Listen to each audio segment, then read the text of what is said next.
bụ okwute ọcha anyị hụrụ ugbu a bụ ozurumba ọnụ maka na ebe ọbụla ụgbọ oloko bụ tren gbafere a na-ahụ ya bụ okwute. A na-eji arụ ihe ọbụla a chọrọ ka ọ kaa aka, ihe dịka akwa ya bụ briji na ụlọ ndị ahụ siri ike, ụlọ a chọrọ ka arụọ ma rụsie ike. Onwe bụrụ na ebe esi egwupụta bụ na ana Igbo, maka na ọ bụrụ na ị bịa na Ebonyi steeti Abakaliki kpọmkwem ya bụ okwute dị gbanyụ. N'ụbọchị tata ị ga-esoro anyị ka anyị gaa na Abakaliki dị na Ebonyi steeti, ebe Chineke jiri ọnatarachi a wee gọzie ndị obodo ahụ. Anyị ga-enene etu esi eme ma ndị na-egwupụta, ma etu esi akụri na etu esi ahazi ya bụ ihe ka ndị mmadụ si na ya racha pịọm. Enwere ihe kwesịrị ime ka ya bụ ihe bakwa uru karịa dịka ọ na-aba ugbu a. Kedu maka ndị nwe ya? A na-enyekwa ha ihe kwesịrị inye ha? Kedu etu anyị si na-eji ọnatarachi a na-eme ka ndụ anyị ka anyị kwuo mma? Sonyere anyị n'oge ọkwa nka nke ụbọchị tata, ka anyị gaa n'ihu.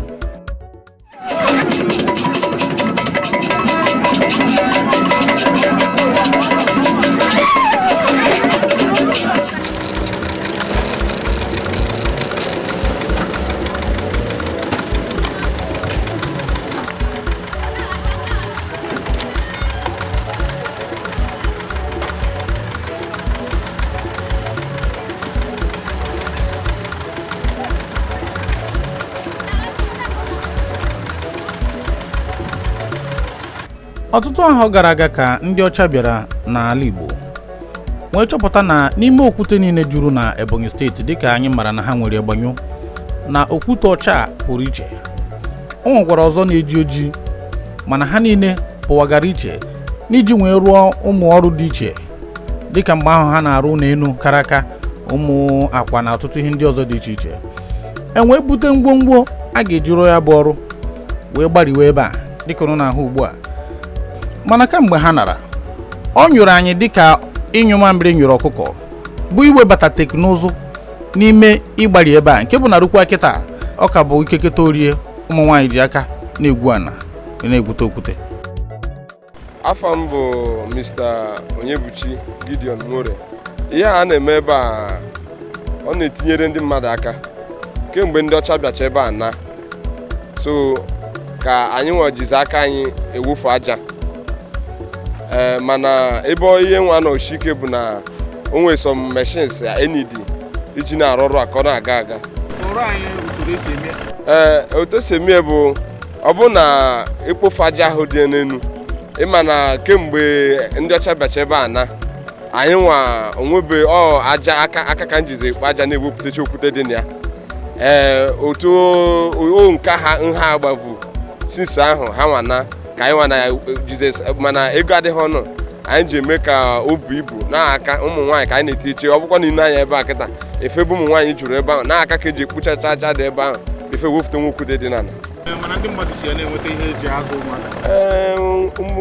Ọtụtụ ndị mmadụ ndị shiche ebe tere aka na Ebonyi steeti, ndị isi Efiom, Ọhụkwu local government, Izi and so many of them ajụchara ebe a, ọ na-etinye ndị mmadụ aka.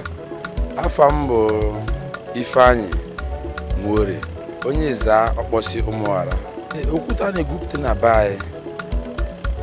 anyị ji arụ convert, ihe na-apụtakwa na ya anyị ji edozi be anyị ebe gọọmenti na-etinyebere anyị ọkụ, anyị eji wee kpọọ poolu tinyekwa ọkụ ebe ahụ, ọkụ aga maọbụ inside village ebe ọbụla ọ bụ. Onye chọọ ịbịa buru nnu, because onye ọbụla kpọwara ahịa enidi ndị onye ya azụ. So onye chọọ ịbịa buru onye ọbụla oyi ebu, at least anyị ewekọm ya bute okwute, because okwute ya ọ na-aba uru in many ways. Eji arụ ụlọ maọbụ hardcore maọbụ three-quarter ya nke ọbụla ịchọ, ọ na-aba uru in many ways. So anyị na-ewekọm onye ọbụla chọọ ịbịa buru nnu, anyị elesi ahịa ọfụma nabata ya as customer, mere ihe dịrị ya nọ ebe gbara anyị nwa inyere ya aka, anyị ga-enyere ya aka. Ọrụ okwute a na Abakaliki na-azụ ọtụtụ ezinụlọ. Dịka emere ka anyị mata, ọ na-abụ egwute ya bụ okwute ebe o buru ibu, ejiri dynamite ya bụ mgbari ike wee gbarie ya tupu ejirizie tipa buru ya gaa n'ebe a ga-akwọrie. Enwere ndị okwute ọcha, nwekwara ndị na-eji ojii na-adị ka coal. Ha niile bụ n'ebe a ka esi eweta ha. Uru ya bụ ihe bara bụ na ọtụtụ ezinụlọ onye ọbụla ike dị mara na agụ ama mgbu ọnụ ya maka na ihe ị ga-eme eme dị kama na doo agbaka m mbọ bụkwa na ego nri maka na ejighị inye okwute n'ọnụ amụnye ka ata akị. Ọ bụrụ na anyị esi ebe a pụọ, anyị ga-agazi n'ebe a na-akwọrọ ya bụ okwute ka anyị hụ etu esi eme ya. Ngwa soro anyị ka anyị gaa, matakwa na ọ ka bụ n'oge ọkwa nka.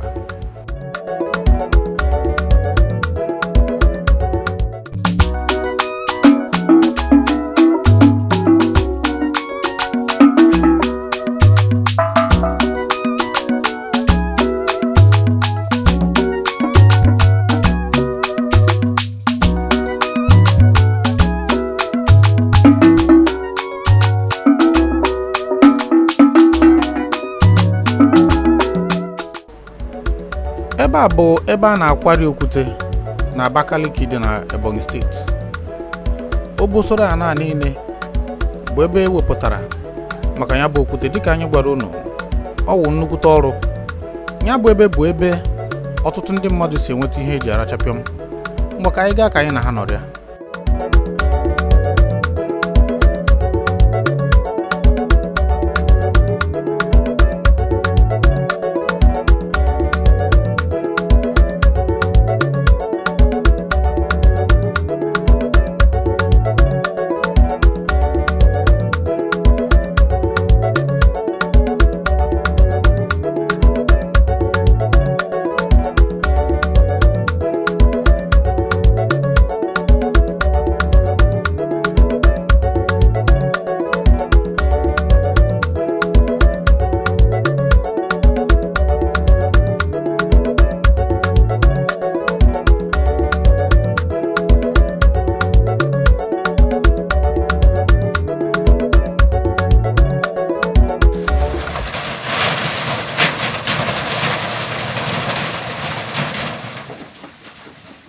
N'ebe a ka tipa na-eburu ya bịa.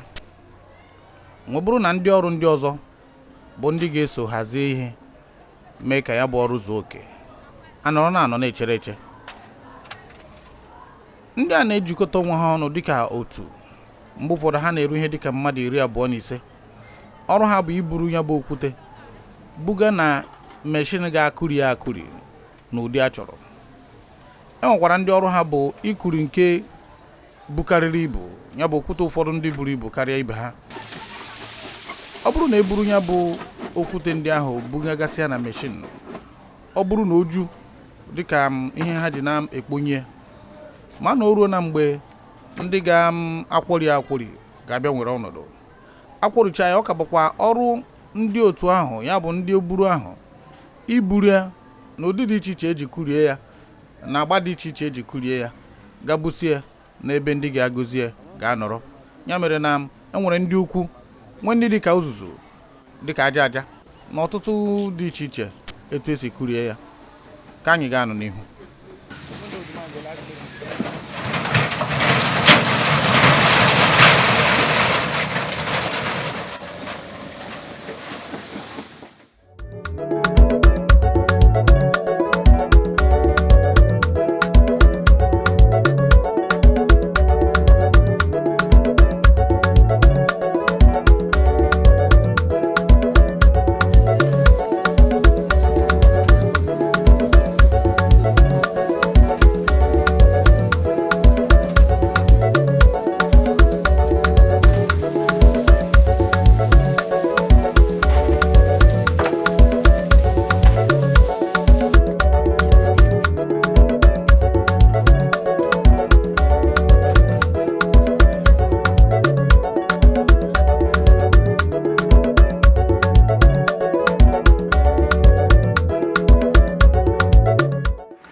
No.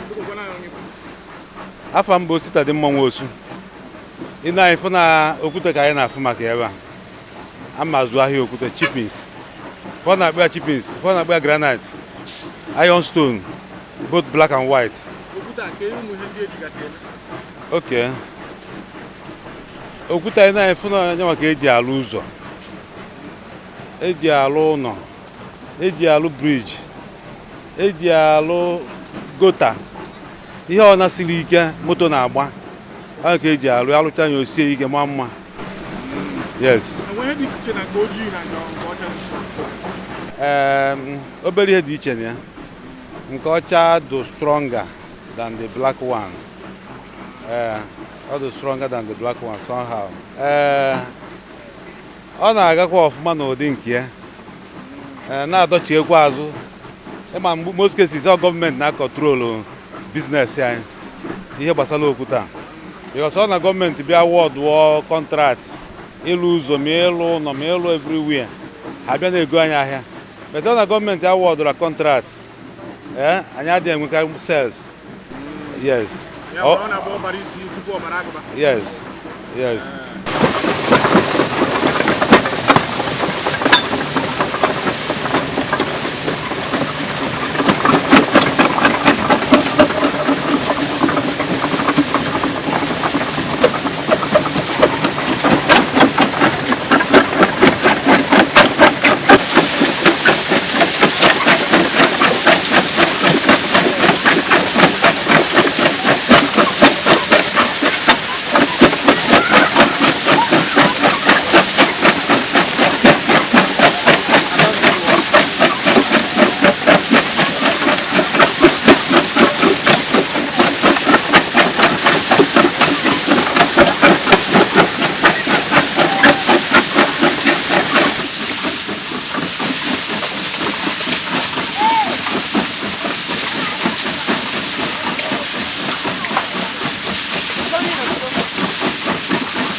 na Igbo nke m kacha ma ọfụma bụ Ebonyi steeti a ka ọ dị.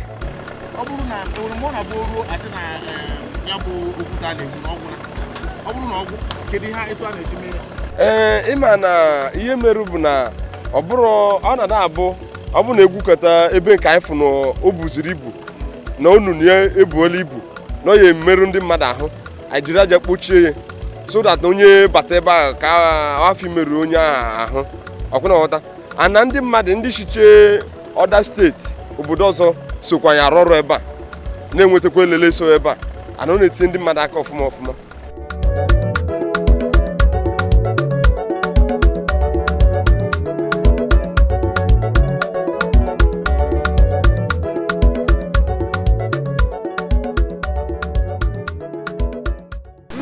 a na-ebute ya na nke nwere etu ha si enye nsogbu ma ọ bụ nwere etu ọ na-adabakwa ọ na-adabara anyị na ha nwere nsogbu maka ọ dị ka ahịa akpọsa iruo igolu ebekwa krọsh ya ilekwa so nwere much problem anyị na ha na-enwe apụrụ na ọ dị ọtụtụ ndị mmadụ ndị dị ebe a na-enweta ihe eji arachapụ ma ndị na-ebu ebu ma ndị anyị na-ewe n'ọrụ ebe a dị too much ịna anya each machine ọ na ndị anyị were n'ọrụ na-akarị mmadụ 24 25 ofu ịna anya full for a crusher ha na-do too much so we are helping the government ndị anyị were n'ọrụ buru ibu na-enyere ndị mmadụ aka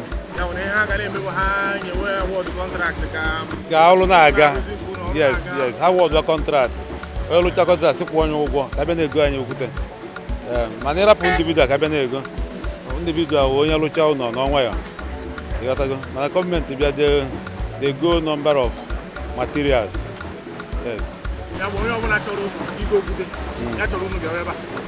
ego okwute dị mma okwute siri ike eji alụ ụlọ elu ma ụlọ ana ma main road na ụdị ọwụna ya bịa ebe anyị nụ ya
otu anyị ala ka gọọmenti anyị aka bụ na nke mbụ bụ na anaghị arụ ọrụ a n'iji hụ meshin ndị oyibo wee na-arụ ya. Nke mbụ bụ ọ bụrụ na gọọmenti ebunye anyị ihe a na-akpọ excavator eji ekpopụcha aja nke ndị ọcha ji bịa ekpopụ aja bifo ha na anyị nwejuzi aka na-eme ebunye anyị excavator, then that is nke mbụ. Nke ịbụọ bụ ọ bụkwa na gọọmenti ịgba ezigbo anyị ego, ọ nwekwa otu achọ ka anyị si uwe na-akwụ ego ahụ anyị ga na-akwụkwọ ya onye ọbụla bịara ebe a ego ya apụta ọ ya apụta nke ọma maka na anaghị agba isi na mmadụ tinyere ego ọ dị ka oyi a na-agwabu unu na ọ bụ na ị gaa ebe o siri ike na ya furu ihe a na-akpa aka okwute na be anyị so and na ebe ihe a ka dịkwa juru eju n'otu anyị esi ebido ka ya maghọzi ka gọọmenti nyere anyị aka so ọzọ dịka ebe ya bụ ọ bụ na ofu onye bịara anyị agwakwu ya otu ya esi na-arụ ndị ahụ bịakwute a na-enweta ya nwa na-enweta obodo a na-enweta gọọmenti a na-enweta na ọ bụrụ ihe ofu onye ebe a bụ Ezanọt ebe a nọ na-eme ihe a kpọmkwem bụ ọnụ Nwafọ ọkpọsị Ụmụara